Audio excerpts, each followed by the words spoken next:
तो हम होमवर्क में भी लेंगे सिमिलर टाइप्स के, ताकि अपने को पता चले कि अपने को करना कैसे।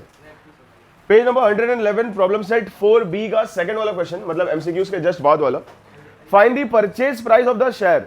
परचेज करना है, शांत हो जाओ, परचेज करना है मतलब ब्रोकरेज हो या जीएसटी हो, वो सब कुछ उसमें एड ऑन होने वाला है, बराबर। तो यहां पे क्या बोला, परचेज प्राइस फाइंड आउट करना है फॉर अ शेयर जिसका फेस वैल्यू इज ₹100 और प्रीमियम है, प्रीमियम कितने रुपीस का है, ₹30 का। तो मार्केट वैल्यू कितना हो जाएगा इसका, आपको पता है 130 है, लेकिन टीचर को करके दिखाने का ₹130। फिर उसके बाद में क्या बोला, ब्रोकरेज का रेट जो है 0.3%। तो रेट ऑफ ब्रोकरेज कितना है, rate of brokerage is equal to 0.3%। Therefore brokerage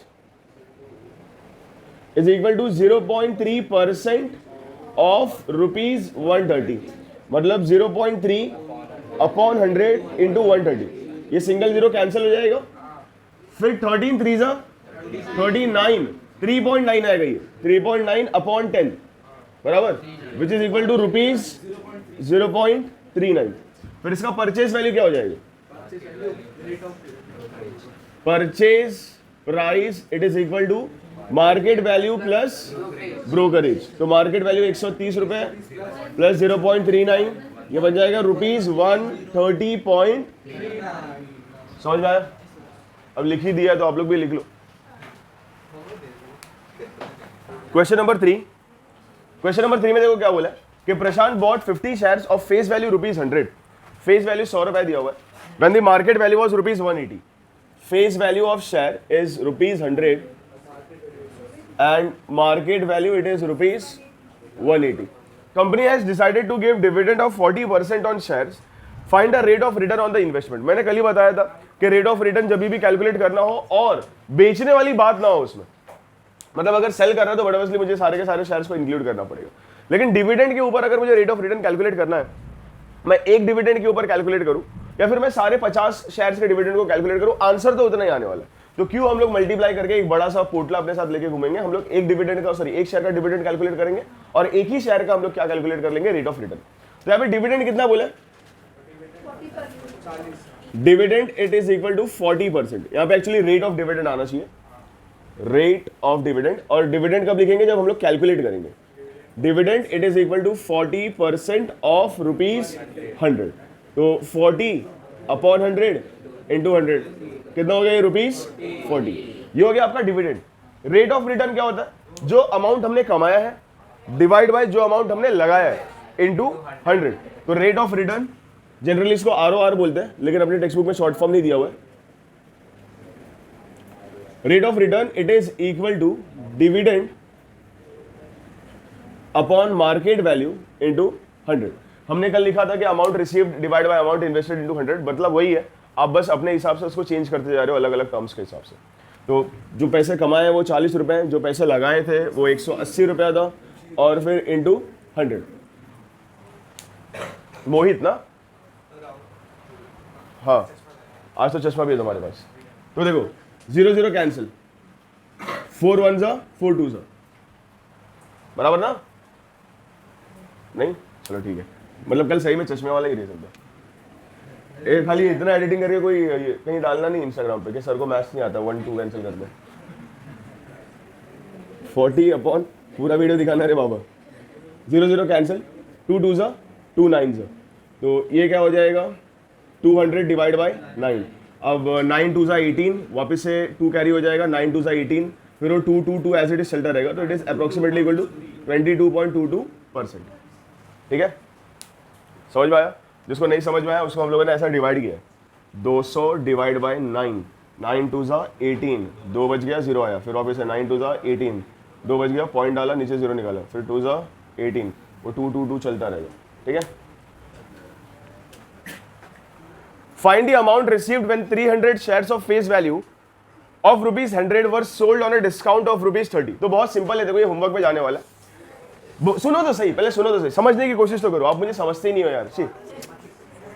face value 100 रुपए है और डिस्काउंट है 30 रुपए का। तो मार्केट वैल्यू क्या हो जाएगा 100 माइनस 30 मतलब 70 रुपीज। एक शेयर का मार्केट वैल्यू कितना हो गया 70 रुपीज। ऐसे 300 शेयर बेचे जा रहे हैं और ब्रोकरेज का कोई लेना देना नहीं है, जीएसटी का कोई लेना देना नहीं है। तो ये कितने पैसे हो जाएंगे 70 रुपए एक शेयर के, ऐसे 300 शेयर है तो 70 इंटू 300, 7 3 21, 70 का 1 0, 300 का 2 0 मतलब 21,000 हो जाएगा। तो amount received by selling 300 share at discount of ₹30 is ₹21,000। अब नेक्स्ट वाले क्वेश्चन पे चलते हैं। Find the number of shares received when 60,000 was invested in the share of face value ₹100 and market value ₹120। तो देखो यहां पे टोटल अमाउंट इन्वेस्टेड कितना है 60,000। टोटल अमाउंट इन्वेस्टेड कितना है 60,000। फेस वैल्यू 100 रुपए दिया, वो बात की बात है, उसको साइड में रखते हैं, कच्चा नींबू है यहाँ पे। मार्केट वैल्यू क्या है 120 रुपीज है। तो नंबर ऑफ शेयर मतलब क्या हो जाएगा, ये हम लोगों ने कल सबसे पहला क्वेश्चन किया था। Number of share is equal to amount invested upon market value of 1 share या फिर परचेज प्राइस ऑफ 1 शेयर, जो भी हम लोग लिखना चाहें। ठीक है, तो 60,000 का उसका अमाउंट का इन्वेस्टमेंट है और 120 रुपए का एक शेयर है। पहले तो 0 0 कैंसिल, 12 1 जा 12 5 जा, आगे आ जाएगा 2 0। 500 शेयर खरीदे उसने, बराबर ना। तो ये वाला क्वेश्चन भी होमवर्क में स्टेटमेंट में लिखेंगे market value is equal to ₹120, फिर amount invested is equal to ₹60,000। Face value भी लिख देना वरना उसको बुरा लग सकता है। फिर इसके बाद में आएगा number of share is equal to amount invested upon market value of 1 share, मतलब 60,000 अपॉन 120। कैलकुलेशन करके number of share is equal to 500।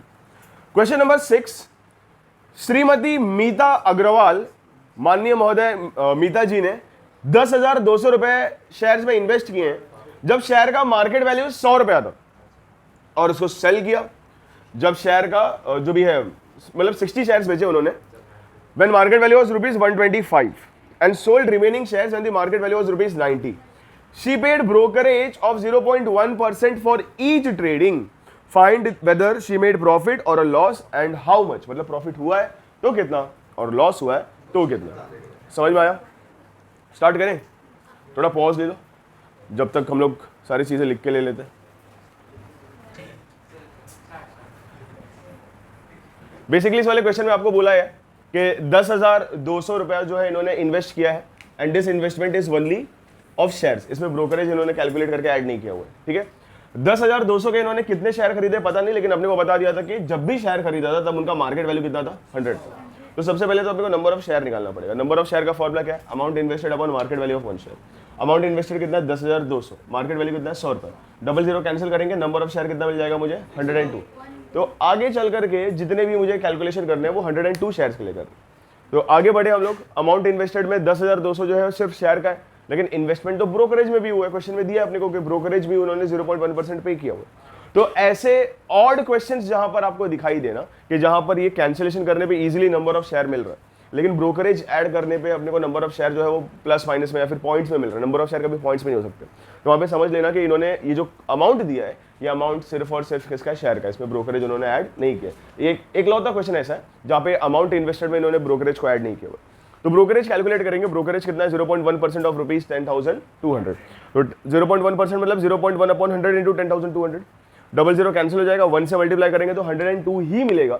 लेकिन क्योंकि एक नंबर के बाद पॉइंट है, यहाँ पर भी एक नंबर के बाद पॉइंट आ जाएगा, ये बन जाएगा 10.2। क्या बन जाएगा 10.2। लेकिन अमाउंट में हम लोग 0.2 थोड़ी लिखते हैं, आगे 0 भी लिखते हैं। क्यों? तो एक नंबर के बाद ही पॉइंट है। ये 0 तो हम लोग ने फुकट लिखा हुआ है ना कि अगर सिर्फ 2 है तो अब इसको 2 पैसा ना समझ लो, इसलिए आपको 20 डालने का, 0 डालने का, वो 20 पैसा। अगर 0.2 होता तो 2 पैसा होता ना। तो ये हो गया इसका ब्रोकरेज 10.20। इन्वेस्टेड कितना था 10,200। टोटल अमाउंट इन्वेस्टेड कितना हो जाएगा 10,200 प्लस दिस ब्रोकरेज। तो ये बन जाएगा 10,210 रुपीज 20 पैसे। उसके बाद में स्टार्टिंग के 60 शेयर जो है उसने 125 रुपए में बेचे। अब 125 रुपए में बेचा तो 125 रुपया पूरा थोड़ी रिटर्न आने वाला है, ब्रोकरेज भी पे करना है उसको। तो एक शेयर के पीछे ब्रोकरेज कितना पे करेगा 0.1% ऑफ 125। 0.1% मतलब 0.1 अपॉन 100। तो ये 0.1 को जब मैं इसे मल्टीप्लाई करूंगा ये बन जाएगा 12.5 अपॉन 100। 2 नंबर के बाद पॉइंट है, पॉइंट और 2 नंबर पीछे आएगा तो ये बन जाएगा 0.125। एक शेयर का प्राइस 125 रुपए है, उसमें वो 125 पैसे पे कर रहा है। तो कितना रुपया वो पे कर रहा है कैसे पता चलेगा हम लोग को? हम लोग माइनस करेंगे 125 माइनस 0.125। इनको सब्ट्रैक्ट किया तो अपने को आंसर कितना मिल रहा है यहाँ पे ₹124.875। क्या तक समझे सबको? अभी हो गया एक शेयर का प्राइस, लेकिन ऐसे कितने शेयर बिके मार्केट में 60। तो मल्टीप्लाई बाय 60 करेंगे, total amount received by 60 shares is equal to 60 into 124.875। ये जो मैंने ऊपर 1 2 3 4 5 लिखा हुआ है, ये मल्टीप्लीकेशन के टाइम मैंने कैरी आउट किया हुआ था। तो मल्टीप्लाई करने के बाद में अपने को आंसर क्या मिल रहा है, 7492 रुपये 7492.50 पैसे। फिर उसके बाद में बचे हुए शेयर्स उसने बेचे हैं 90 रुपए में। बचे हुए शेयर बचे कितने, 102 शेयर थे, 60 शेयर ऑलरेडी बिक चुके हैं, तो वो रिमेनिंग शेयर्स कितने रहेंगे, 102 माइनस 60 विच इज 42।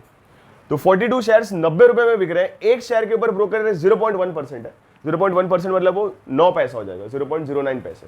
तो एक शेयर को बेचने पे कितना रुपया मिल रहा है, 90 रुपया माइनस 0.09 रुपीज। तो माइनस किया अपने को आंसर क्या मिला, 89.91। ऐसे कितने शेयर्स हैं, 42 शेयर्स हैं, 42 शेयर्स हैं। तो 42 शेयर्स के लिए क्या करूंगा, मल्टीप्लाई बाय 42। 42 से मल्टीप्लाई किया, मुझे आंसर मिला 3776.22 पैसे। अब देखो टोटल अमाउंट इन्वेस्टेड मेरा निकल चुका है। अगर मुझे प्रॉफिट या लॉस चाहिए तो क्या चाहिए, टोटल अमाउंट रिसीव।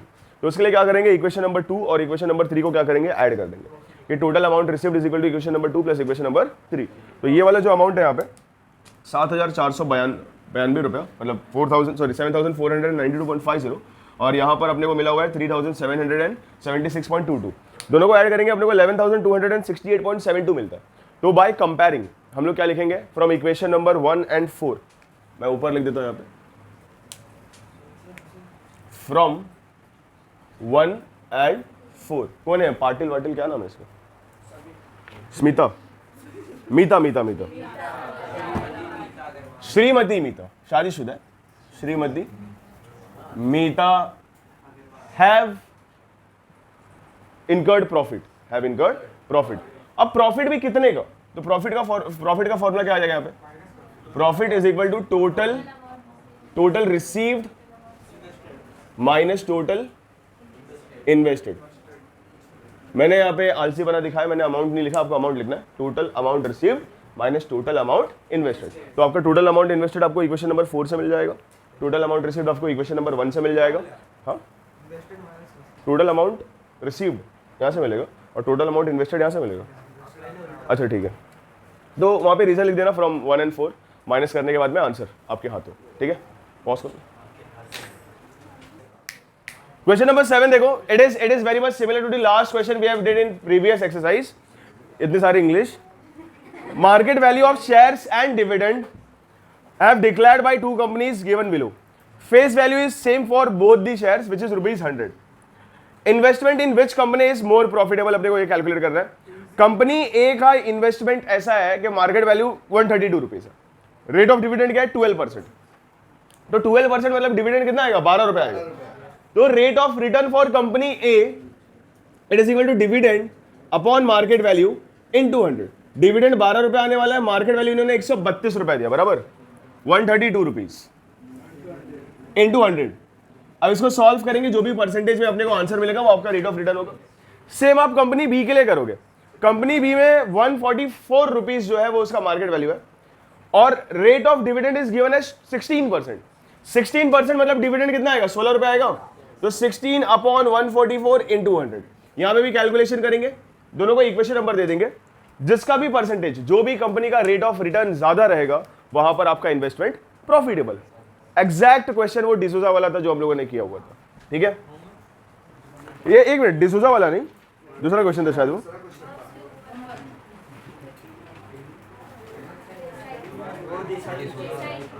देसाई वाला नहीं, देसाई वाला भी नहीं था।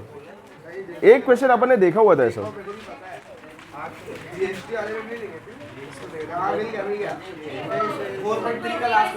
हाँ, पेज नंबर 103 का लास्ट वाला क्वेश्चन, क्वेश्चन नंबर 6, 4.3 का लास्ट वाला, बराबर। अब नेक्स्ट वाले क्वेश्चन पे चलते हैं।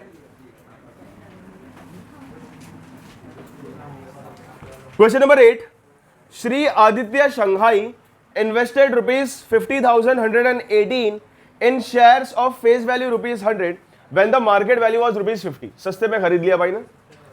Rate of brokerage is 0.2%, page number 112। Rate of brokerage is 0.2% and rate of GST on brokerage is 18%. Then how many shares were purchased for rupees 50,118? तो total amount invested आपको दे दिया है। यहां पर देखो, क्वेश्चन नंबर गैस 8 है ना। Total amount invested कितना रुपए दिया? ₹50,000 118।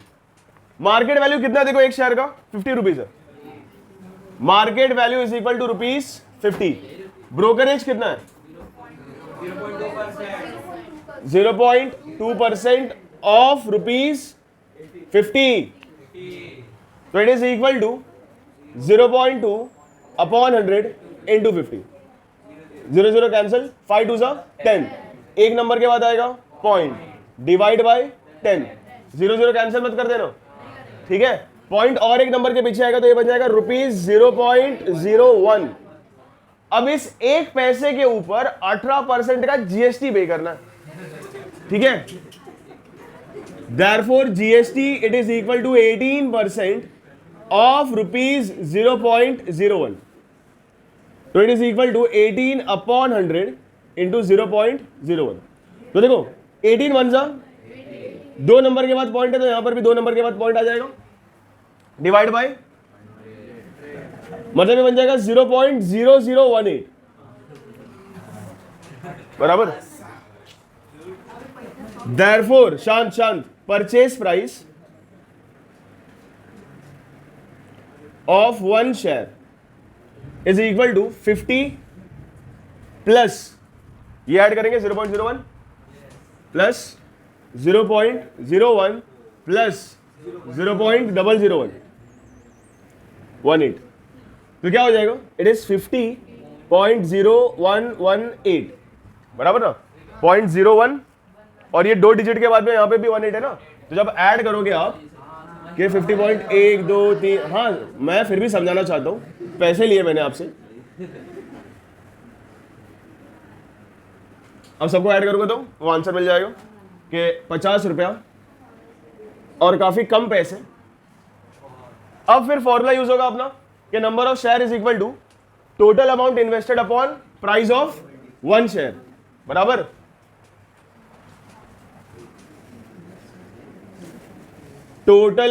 number of share is equal to total amount invested upon purchase price of 1 share। Total amount invested कितना? 50,118 डिवाइड बाय 15.118। अब यहां पर ऊपर नीचे अगर मैं 1000 से मल्टीप्लाई करता हूं, अच्छा 0.118 है,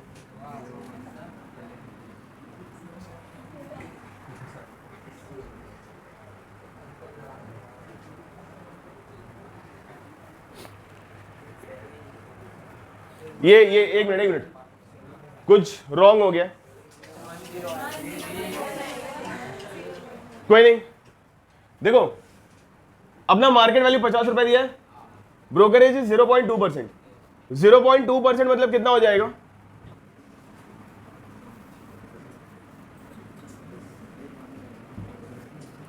मतलब 0.2 अपॉन 100 इंटू 50। 0 0 कैंसिल किया, 5 2 10, एक नंबर के बाद पॉइंट डाला था, फिर नीचे 10 था तो ये 0.1 हो जाएगा, 0.10, क्योंकि पॉइंट के बाद सिर्फ मतलब पॉइंट एक ही नंबर पीछे शिफ्ट होने वाला है।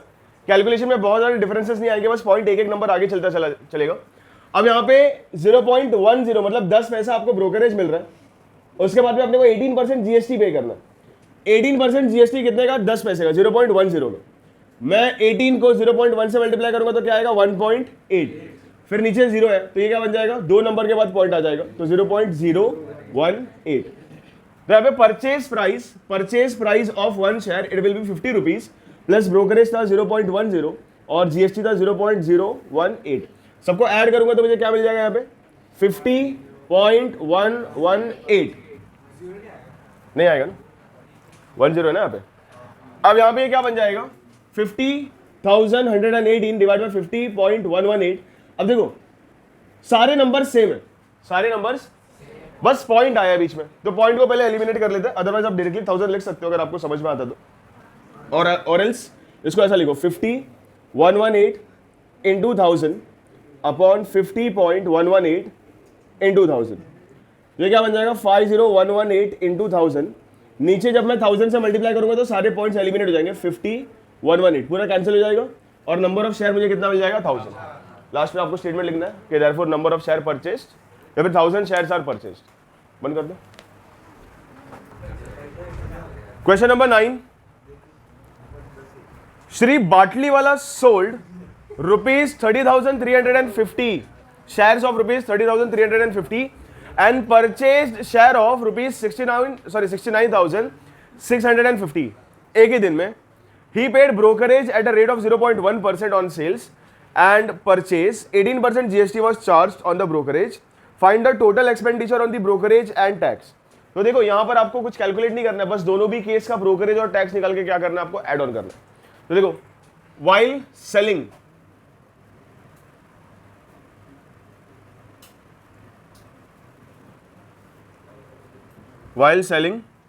अमाउंट कितना था?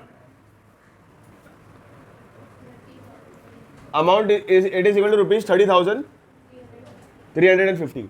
देयरफॉर ब्रोकरेज कितना हो जाएगा? Brokerage is equal to 0.1% of ₹3,350। तो it is equal to 0.1 upon 100 into 3050।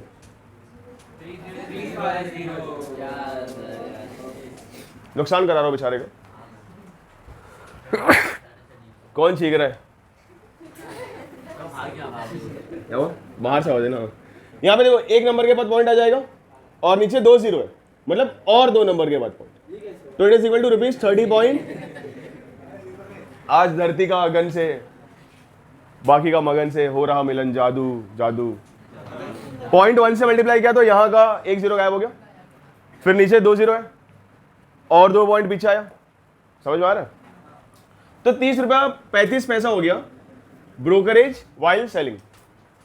फिर वाइल परचेजिंग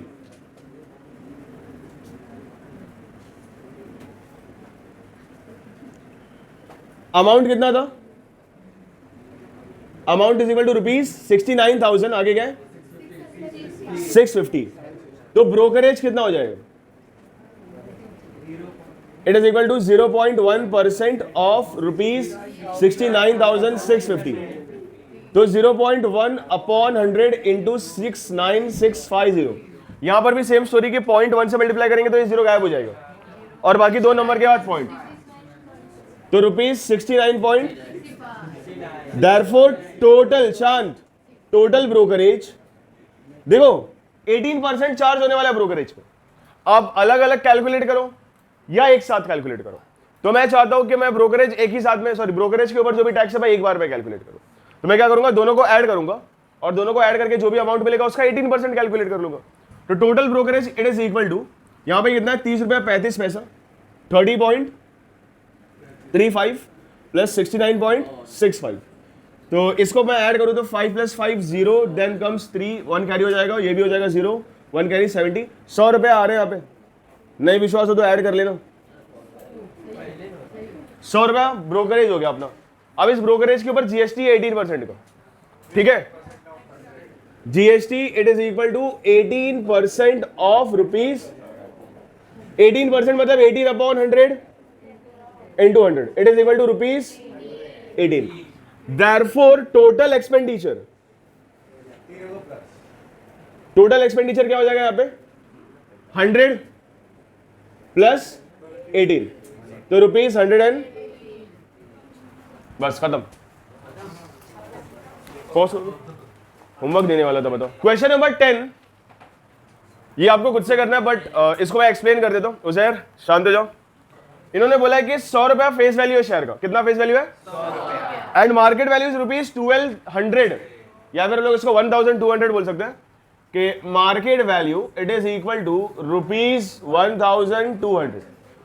फिर उसके बाद में रेट ऑफ ब्रोकरेज इज 0.3%, ठीक है ना। ब्रोकरेज का रेट कितना है? 0.3%, और ब्रोकरेज के ऊपर जीएसटी कितना है?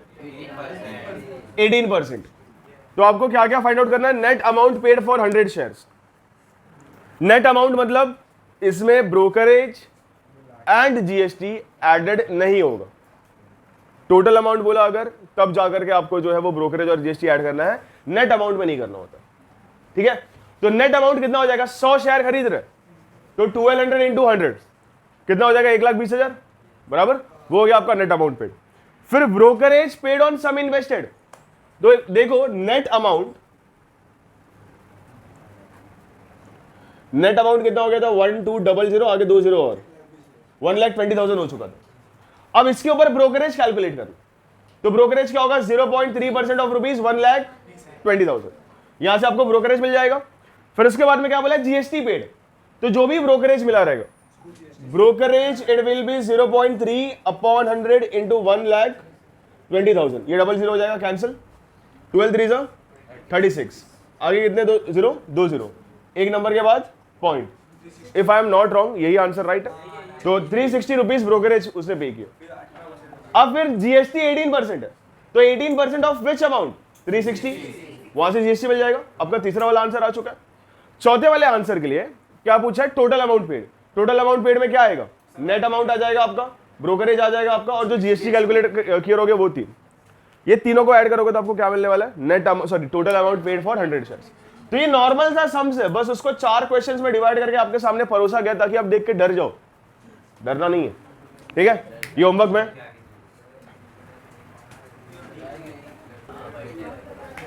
क्वेश्चन में केस क्या दिया है कि सबसे पहले 22 शेयर इसने खरीदे हैं, 22 शेयर खरीदे जब इसका मार्केट वैल्यू था ₹660, ब्रोकरेज पे किया इसने 0.1% का, 0.1% का ब्रोकरेज मतलब 0.1% ऑफ ₹660, तो 0.1 अपॉन 100 इंटू 660, एक जीरो हो जाएगा कैंसिल। अगर मैं 0.1 से मल्टीप्लाई करूंगा तो 6.6 होगा नीचे, लेकिन 10 है, डिवाइड बाय 10 है, तो क्या बन जाएगा 0.66। अब ये परचेजिंग के वक्त क्या करना रहता है, अपने को ऐड ऑन करना रहता है, तो परचेज प्राइस क्या हो जाएगा 660 प्लस 0.66 मतलब 660.66, ये आपका परचेज प्राइस है। अब ये एक शेयर का है, अपने को चाहिए 22 शेयर के, मल्टीप्लाई करना पड़ेगा 22 से, तो 22 इंटू 660.66, इसको अगर मैं मल्टीप्लाई करूंगा तो मुझे क्या मिल रहा है 14,534.52। इक्वेशन नंबर 1 देके साइड में रख देंगे। फिर डिविडेंड कमाया है इसने, डिविडेंड कमाया है 20% का, और सॉरी डिविडेंड आता है फेस वैल्यू पे, फेस वैल्यू कितना है 100 रुपए, तो 20% ऑफ ₹100 मतलब 20 अपॉन 100 इंटू 100, 20 रुपए हो गया डिविडेंड एक शेयर का, ऐसे 22 शेयर है इसके पास, तो मल्टीप्लाई बाय 20 करेंगे, 22 करेंगे, आंसर मिलेगा यहाँ पे 440 पैसे आ चुके हैं। अब बाकी के पैसे शेयर्स को बेच के आ रहे हैं, शेयर्स को अब जब बेच रहा है तब इसका मार्केट वैल्यू 660 नहीं है, अब मार्केट वैल्यू कम हो चुका है, 650 हो चुका है, तो इसके ऊपर भी ब्रोकरेज पे करेगा। याद रखना डिविडेंड के ऊपर ब्रोकरेज नहीं होता, अब इसके ऊपर ब्रोकरेज पे करेगा मतलब पैसे कटने वाले, पैसे जब आते हैं, जब हम लोग कुछ सेल आउट करते तो ब्रोकरेज क्या करते हैं उसमें माइनस करते हैं, तो 650 का 1% क्या हो जाएगा 0.1 अपॉन 100 इंटू 650, जैसे यहाँ पे अपने को 0.66 मिला था, यहाँ पे 0.65 मिल जाएगा। अब 650 में से जब 65 पैसे मैं माइनस करूंगा तो जो अमाउंट मुझे मिलेगा एक शेयर का वो होगा 649.35, 649. आप लोग माइनस करके देख लेना। माइनस करने के बाद में ये एक शेयर का प्राइस है, तो 22 शेयर्स के लिए क्या होगा, मल्टीप्लाई बाय 22 करेंगे, 22 इंटू 649.35 मल्टीप्लाई करने के बाद में अपने को मिल रहा है 14,285.50, सॉरी 70। ये हो गया 22 शेयर को बेच के जो पैसे मिले। टोटल पैसे कितने आए बेचने पे और डिविडेंड को, दोनों को ऐड करेंगे, तो इक्वेशन नंबर 2 और इक्वेशन नंबर 3 को ऐड करूंगा तो आएगा टोटल अमाउंट रिसीव्ड, कि total amount received is equal to equation number 2 plus equation number 3, मतलब यहां का ये 440 और यहां से ये 14,285 रुपए 70 पैसे। ठीक है, इन दोनों को ऐड करेंगे। ऐड करने के बाद में अपने को दिख रहा है कि अमाउंट जो है it is greater than the amount invested. कितना ज्यादा ग्रेटर है, इट इज अप्रोक्सीमेटली, नहीं, माइनस करेंगे हम लोग, इक्वेशन नंबर 4 को माइनस करेंगे इक्वेशन नंबर 1 से, मतलब total amount received minus total amount invested. Minus करने पे 191 पॉइंट समथिंग मिल रहा है। अब ये जो 191 वगैरह जो भी अपने को मिल रहा है, अपने को चाहिए कि यहां से हम निकाले परसेंट प्रॉफिट। परसेंट प्रॉफिट का फॉर्मूला, परसेंट प्रॉफिट या फिर परसेंट लॉस का फॉर्मूला क्या है, परसेंट प्रॉफिट। अगर परसेंट लॉस रहेगा तो भी सेम फॉर्मूला, बस प्रॉफिट की जगह पे लॉस आ जाएगा, कि प्रॉफिट अपॉन इन्वेस्टमेंट इंटू 100। ठीक है, profit upon investment into 100। Profit कितने रुपए का यहाँ पे 191.18 डिवाइड बाय 14,534.52 इंटू 100। अब यहां पर अगर मैं कैंसिलेशन वगैरह भी करूं, मतलब अगर मैं इसको 100 से मल्टीप्लाई भी कर दूं तो ये क्या बन जाएगा 191, फिर आगे 18 जो है एलिमिनेट हो जाएगा और नीचे क्या बचेगा 14,534.52। 100 से मल्टीप्लाई किया तो पॉइंट जो है वो 2 नंबर आगे आ गया। नहीं नीचे मत मल्टीप्लाई करो, क्योंकि नीचे मल्टीप्लाई करोगे फिर ऊपर भी और बड़ा हो जाएगा नंबर। अपने को बोला है कि आपको एक्यूरेसी में आंसर चाहिए, मतलब नियरेस्ट इंटीजर में चाहिए। नियरेस्ट इंटीजर मतलब या तो 1 या तो 2, उसके बीच का कोई रहेगा तो आप मैन्युअली कर लो कि 1 लिखना है कि 2 लिखना है। 1.5 से कम है, 1.5 से कम है तो हम लोग क्या लिखेंगे 1 लिखेंगे, 1.5 से ज्यादा तो हम लोग क्या लिखेंगे 2 लिखेंगे। अब यहाँ पे थोड़ा सा दिमाग वाला कैलकुलेशन अपने को करना पड़ेगा कि पूरा कैंसिलेशन मत करो, नियरेस्ट इंटीजर में बोला ना। देखो 14,500 है, 14,500 है। अगर मैं ये देख रहा हूं कि 1.5 के ऊपर जाने वाला है, मतलब क्या होगा 1.5 मतलब क्या होगा 14 इंटू 1.5 करोगे तो कितना मिलेगा आपको, 14 इंटू 1.5 करोगे तो कितना मिलेगा आपको 21 मिलेगा, 21 मिलेगा ना। 14 इंटू 1.5 या फिर समझो ना 14 तो पूरा खुद हो गया, उसका आधा ऐड करो 7, कितना मिलेगा 21 मिलेगा। मतलब अगर ऊपर 21,000 के ऊपर है, ऊपर वाला नंबर 21,000 के ऊपर है तो कैंसिलेशन करने पे मुझे 1.5 से ज्यादा आंसर मिलेगा। अगर 21,000 के नीचे है, अगर 21,000 के नीचे है तो कैंसिल करने पे 1.5 से कम मिलेगा, 1.5 से। अब मेरी लॉजिकल बातों को समझ रहे हो। पूरा कैंसिलेशन अगर हम लोग करने जाएंगे तो बहुत वियर्ड हो जाएगा। अपने को क्वेश्चन में बोला है कि find your answer to the nearest integer, तो मैं क्या एक्सप्लेन करने की कोशिश कर रहा हूं कि ऊपर 19,000 है और नीचे 14,000 है। मुझे इतना पता है कि 14 1 सा 14 होता है, 14 2 सा 28 होता है। मतलब आंसर या तो नियरेस्ट इंटीजर में लिखने जाऊं, आंसर या तो 1 आने वाला है या तो क्या आने वाला है 2 आने वाला है। अब 1 या 2 ये कैसे डिसाइड करूंगा कि अगर 1.5 गुना मतलब 1.5 से ज्यादा है तो मैं 2 लिखूंगा, 1.5 से कम है तो मैं क्या लिखूंगा 1 लिखूंगा। तो मैं बस ये चेक कर रहा हूं कि 14 में 1.5 मल्टीप्लाई करूंगा तो क्या मिलता है 14 का 1.5 गुना। 1.5 गुना मतलब क्या होता है 1 और आधा। 14 खुद अकेला 1 है और 14 का आधा कितना है 7, तो 14 प्लस 7 कितना होता है 21। तो अगर मैं 1.5 से मल्टीप्लाई करूं तो मुझे मिलता है 21,000। 14,000 का 1.5 टाइम्स क्या है 21,000। तो आपका आंसर ऊपर 21,000 या 21,000 से ज्यादा होगा तो हम लोग 2 लिखेंगे। यहाँ पे क्या है 21,000 से कम है, मतलब 1.5 गुना से कम है। 1.5 गुना से कम है तो अप्रोक्सीमेटली हम लोग क्या लिखने वाले हैं अप्रोक्सीमेटली 1%। समझ में आ रहा है नहीं समझो? वंस मोर कि अगर 21 से कोई बड़ा नंबर रहा होता और डिवाइड बाय 14 होता तो बट ऑब्वियसली अपना answer it will be greater than 1.5। 0.5 से ज्यादा तो 2 लिखेंगे, लेकिन क्योंकि यहाँ पे 21 नहीं है, यहाँ पे क्या 19 है, तो अपना आंसर क्या रहेगा लेस देन 1.5। लेस देन 1.5 मतलब 1 की तरफ जाएंगे हम लोग। पॉज कर दो।